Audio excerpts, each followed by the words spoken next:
Poštovani gledatelji, dobar dan i dobrodošli u novu epizodu emisije Diplomacija. I danas se naravno bavimo diplomatskim odnosima koje Hrvatska ima sa brojnim zemljama. Jedna od njih je i Švicarska. Moj cijenjeni gost ovdje u zagrebačkom studiju je veleposlanik Švicarske u Hrvatskoj, njegova ekscelencija Urs Hammer. Your Excellency, welcome and thank you for your time. Thank you very much for having me here and for giving me the opportunity to speak about Croatian-Swiss relations and any other topics you would like. Of course. So I think that Switzerland and Croatia have excellent bilateral relations, which stem from Switzerland's humanitarian aid and reconstruction activities during and after the war in Croatia. Also, Croatia is one of the favorite tourist destination for Swiss nation. And of course, there's a substantial Croatian diaspora which lives in Switzerland. How would you describe our complex relations? Thank you very much. Yes, I would start with saying that Croatia has gone a long way in a short time over the last 30 years, and I think our bilateral relations have developed and flourished accordingly. I think they're multifaceted relations, maybe starting with a political level. We have constant diplomatic visits in one direction or the other. I came here only in August this year. Before I was ambassador for bilateral relations in our Ministry of Foreign Affairs in the Europe division, and there I had the chance to participate at the visit of your President Milanovic in Geneva in August this year. We had before a visit of the Minister of Foreign Affairs in Switzerland, November 21, and he was again in Switzerland, in Lugano, at the Ukraine Recovery Conference. Maybe we will talk about this later. I have the unique advantage, being a Swiss ambassador here in Croatia, that I'm probably the only ambassador in the world that gets greeted and that can talk to the minister of his host country, not only in German, but in Swiss German, as Minister Jadran passed many years in Switzerland, even before he entered the diplomatic career. So he has kept fond memories of Switzerland, and that has facilitated, of course, our contacts and our discussions. Then also on the parliamentary level, I think we have very close contacts. There is a Swiss friendship group in your parliament, in the Sabor, and we had recently a visit of our president Irene Kälin, and she invited your speaker to visit Switzerland next year. I think also in the multilateral area, we are like-minded countries. We have a lot of similar ideas and interests, and an opportunity will maybe come up next year because Switzerland, for the first time, starting in 23, will become a non-permanent member of the UN Security Council, and this is also an occasion to exchange views. So it's very multifaceted. Maybe on economic aspects we can talk later. You mentioned, as you're a TV based on the Dalmatian coast, you receive a lot of visits from Swiss tourists, especially in the summer months. Alone this year, we have counted there are almost 300,000 people coming from Switzerland to visit Croatia. And to conclude, you mentioned a significant Croatian community in Switzerland. We have about 28,000 nationals, Croatian nationals, and about 70,000 with double nationality. So that adds up to about 100,000 people of the Croatian community. They're very active economically, but also culturally. So they facilitate also on the cultural level our exchanges. This year we have celebrated 30th anniversary of our bilateral relations, and I know that several manifestations and exhibitions commemorated this important milestone. Can you tell us something about that? Yes, we celebrated 30 years of bilateral relations.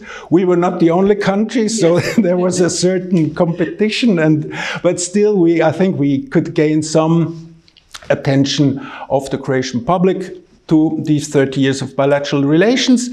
Maybe I'll start with a beautiful exhibition I could participate at that was also in my earlier function in Bern in Switzerland at the World Postal Union. Croatia presented a beautiful exhibition of stamps, so they illustrated the diversity, the variety of Croatia, of your country, with stamps on the nature, on the landscape, And then we had also, and still running a tram, you know, the line number 6 running through Zagreb, announcing this celebration. And then, of course, also, we will probably talk about this later, the Swiss contribution was also, of course, a symbol of these 30 years of bilateral relations. Yes, we will talk about contribution and our collaboration in many other fields, but let's talk for now about Switzerland in the context of Europe. So we know that Switzerland is not, of course, part of the EU, but you are part of Schengen. So how would you describe the dynamics between the Europe and Switzerland? Well, the dynamics are in general dynamic, but sometimes quite complex. It's exactly 30 years ago, also 30 years ago, that Switzerland, you know, our population voted whether Switzerland should become a member of the so-called European Economic Area. This is an area where, for example, I know my Norwegian colleague was here shortly, so Norway, Iceland and Liechtenstein, they are members of this area. They're quite fully integrated in the European market with all the different freedoms. Whereas Switzerland, due to a narrow rejection of 50.3% rejected that Switzerland became a member of this, so we had to look for an alternative. This alternative consisted in a so-called bilateral way, bilateral path.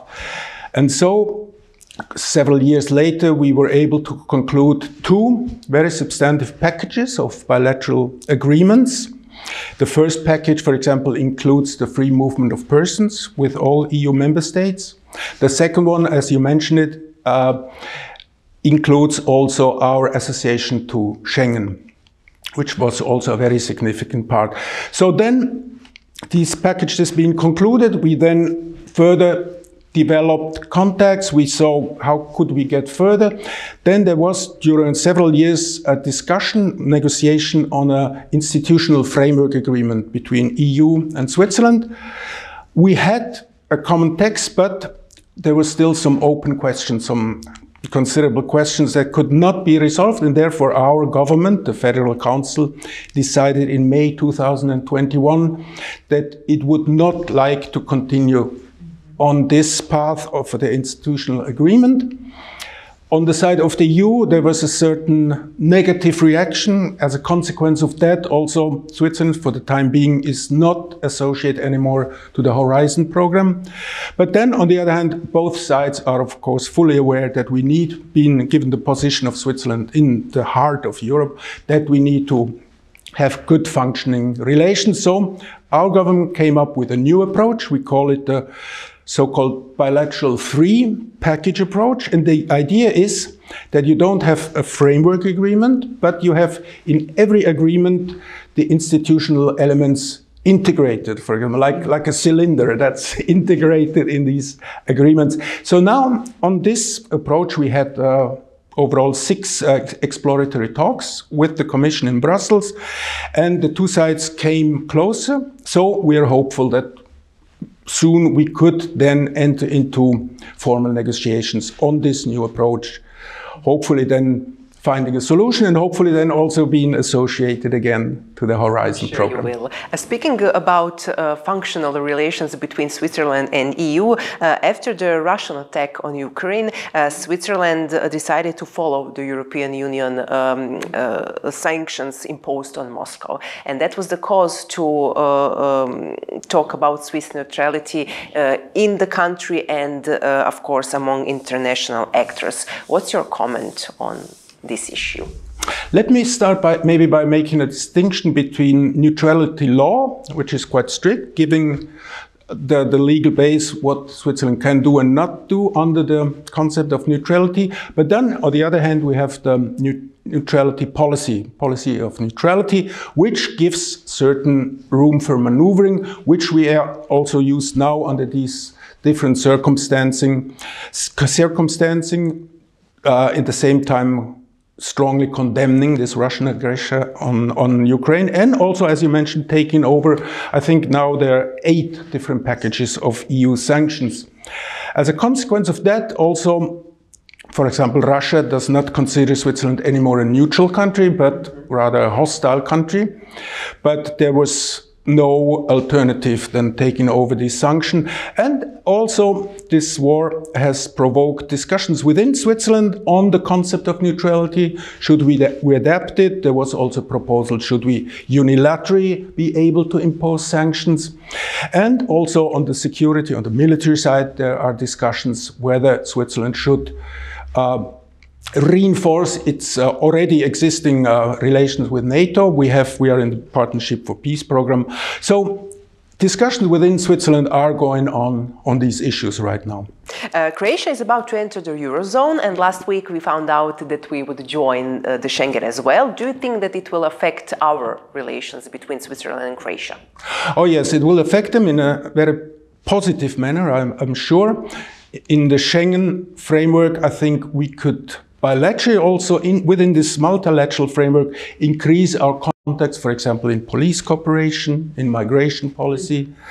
Then, of course, it would highly facilitate tourism, yes, the entrance into Croatia. That would be a positive effect for Swiss tourists, but also for Croatia as a tourist country.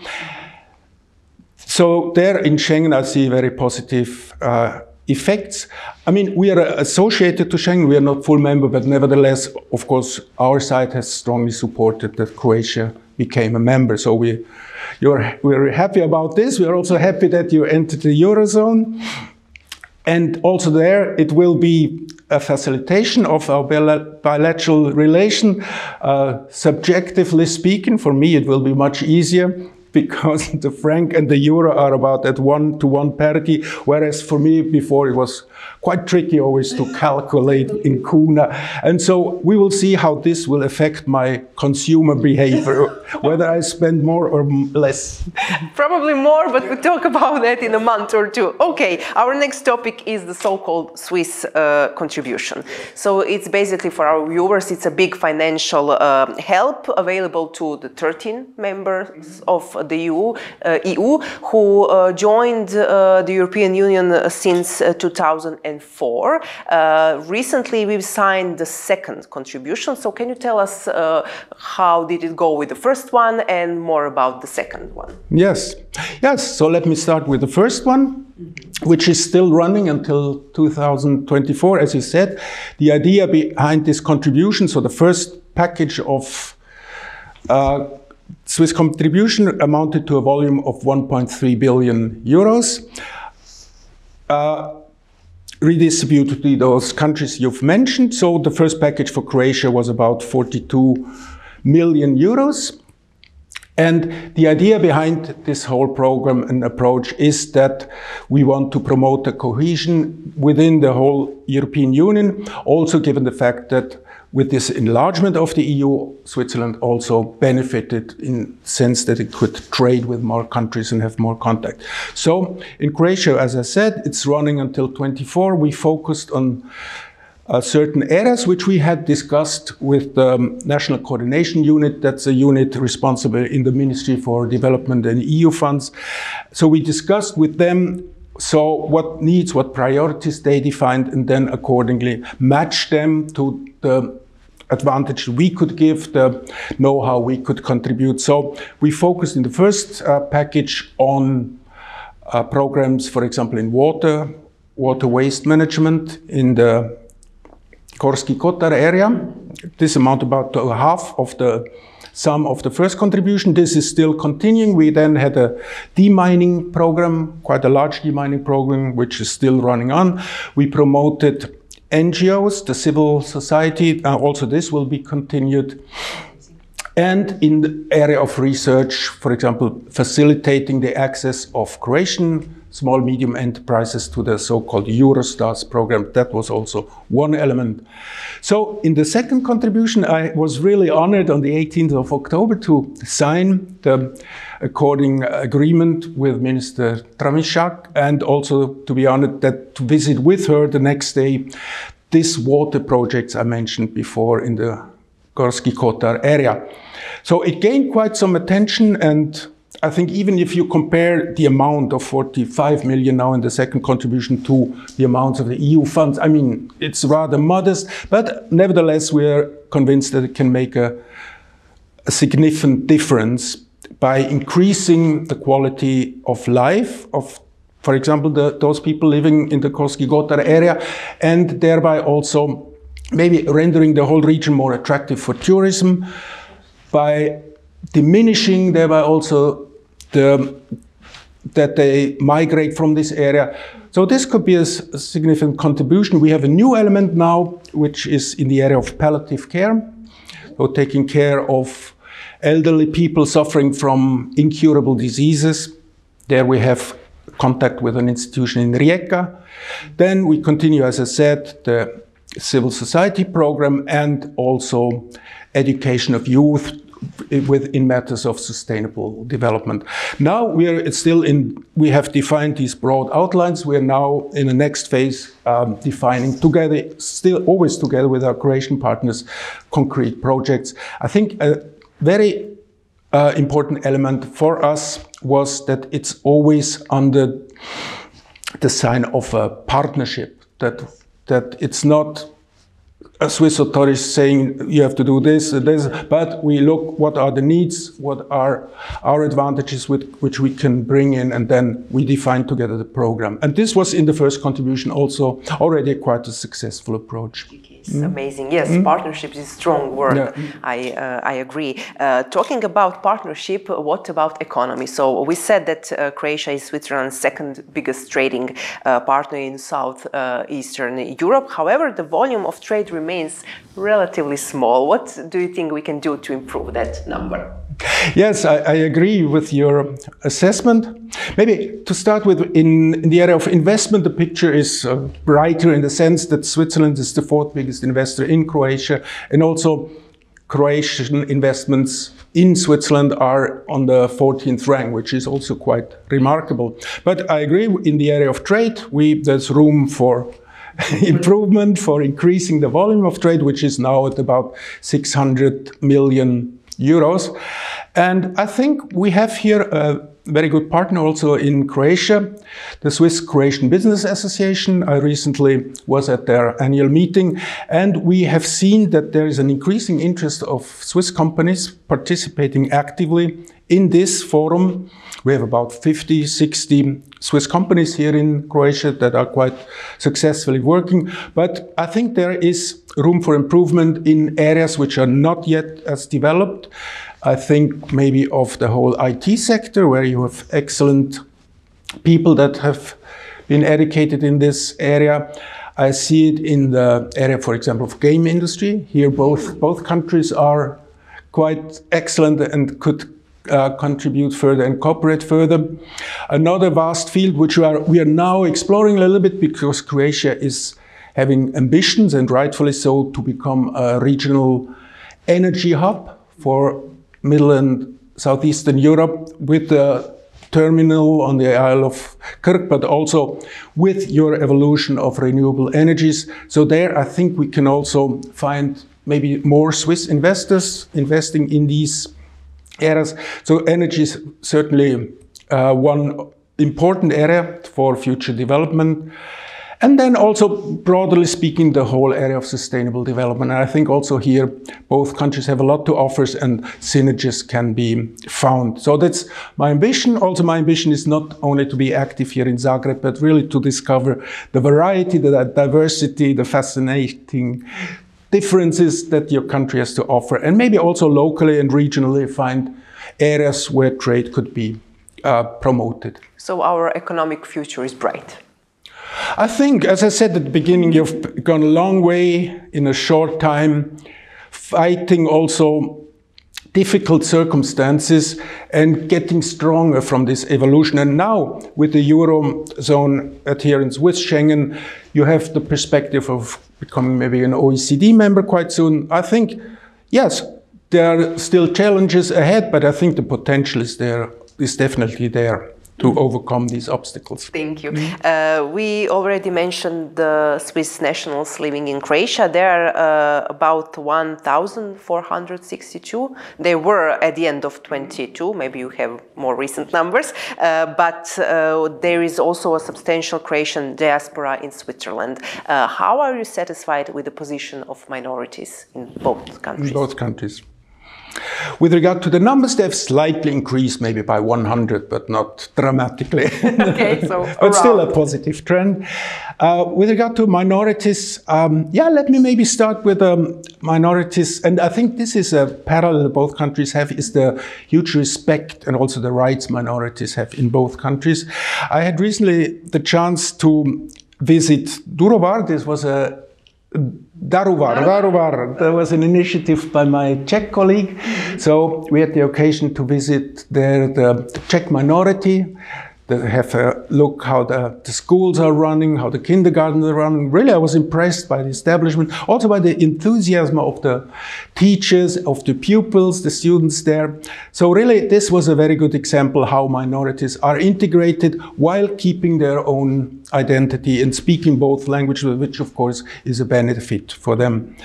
So I also discovered on the political level that here in Croatia, minorities are well represented, and on the political level, at the national level, also at the regional level, are also well integrated by preserving their identities. So I think this is a very good approach.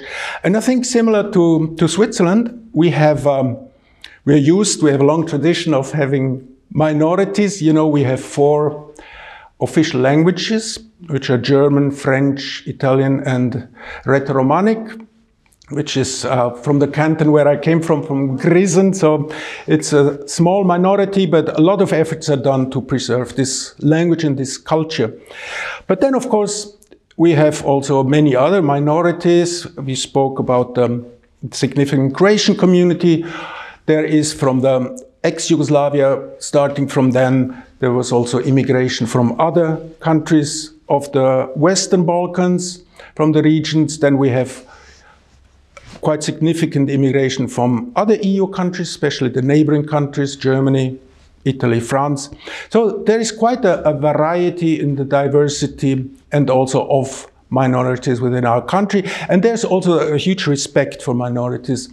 A recent example, our government is a little bit of particular construction. We only have 7 ministers, and every year one of them is elected as a president. So now, recently, 2 members of the Federal Council withdrew from the government after they spent many years in the government. So it was necessary to select 2 new members, and always according to proportional consensus on the strength of the parties.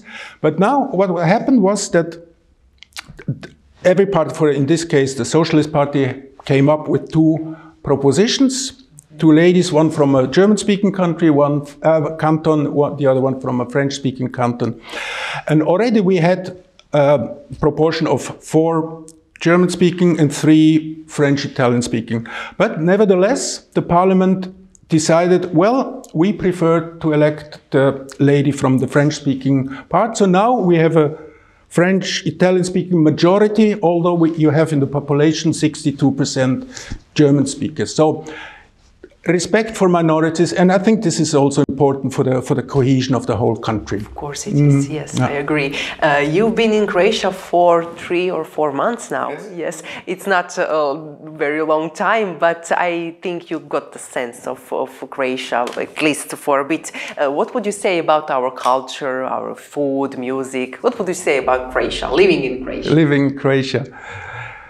Yes, I think also this is a similarity between both countries. We are like on crossroads between North and South, between East and West, between different cultures, different languages. So that also gives us maybe a special position to mediate, to facilitate, negotiate. I think Croatia playing a very active role in promoting the adhesion of other countries of the region to the EU, also in other aspects. In Switzerland, it's quite similar. I was very surprised, positively surprised, together with my wife. She's also here. She's an artist and sculptor, but that we were so well received, very warm reception. People are quite helpful. And we also notice people are very efficient. Oh. Yeah, especially also among young people, the younger generation. We've seen a creativity, be it in the area of arts, but also in business. They create their own businesses.